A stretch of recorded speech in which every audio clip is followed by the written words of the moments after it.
In this video, we're going to be adding this extra battery to my Amyet G60 e-bike. Now this battery will allow me to take longer rides and increase my range. Everything you see here is linked above and also in the description. This battery and this battery combiner along with this optional switch are easily plug and play with the factory controller. Now this specific battery should increase my range 10 to 15 miles over the factory battery. So let's get started on the install. Here's everything that you're going to need for the job. You have the battery, which has an XT60 connector. This is the battery combiner, which allows you to safely operate both batteries at the same time or toggle between one and the other that are at different voltages. This is simply plug and play. And then I added this on-off toggle switch so that I can toggle the extra battery off if I choose. To gain access to the controller, you need to remove the seat. There are nuts on the bottom of the seat. You're going to use a 10mm socket and remove those nuts, and then the seat simply comes off. And then underneath the seat is this controller cover. You're going to use a 3mm hex to remove the cover. That gains access to the controller. Now, before I start touching any of the electrical components, I'm going to ensure that the bike is de-energized. I'm going to make sure the bike is off. The battery's turned off, and best bet, I'm just going to remove the battery from the frame and set that aside. With the controller exposed now, I'm going to simply disconnect this XT60 connector.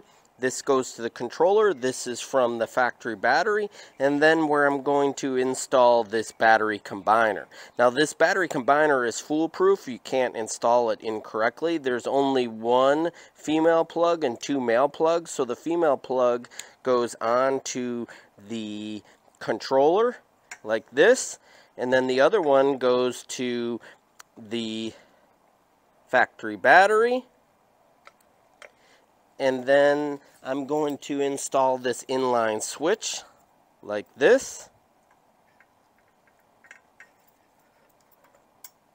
And then this is where I'm going to be able to connect my extra battery. So just to test this system, I'm going to bring the battery up like this. I'm going to ensure that this is in the off position. There we have it. And now what I'm going to do is I'm going to turn this on. And then I'm going to turn the bike on like this. And I see the bike is powered up.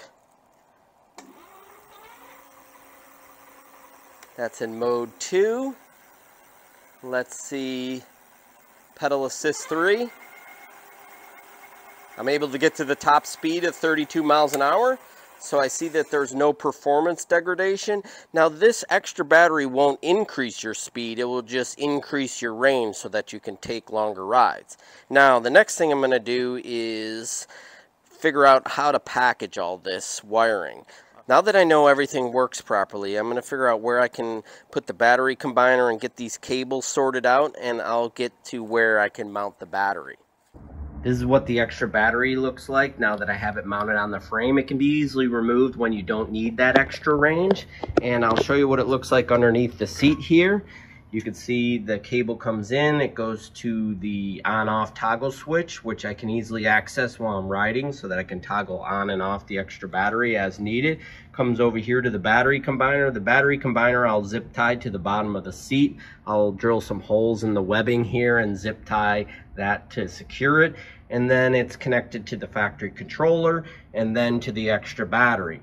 This way I can toggle between both batteries, or I can toggle between one and the other. Typically what I do with a double battery is I ride out on the factory battery. When I get down to about 1 bar, I switch over to the auxiliary battery, ride that out, and then to get myself home, I toggle on both batteries so that I don't lose performance. I hope that you liked this video. Subscribe to my channel, and if you have any questions, please leave it in the comments. Thanks for watching.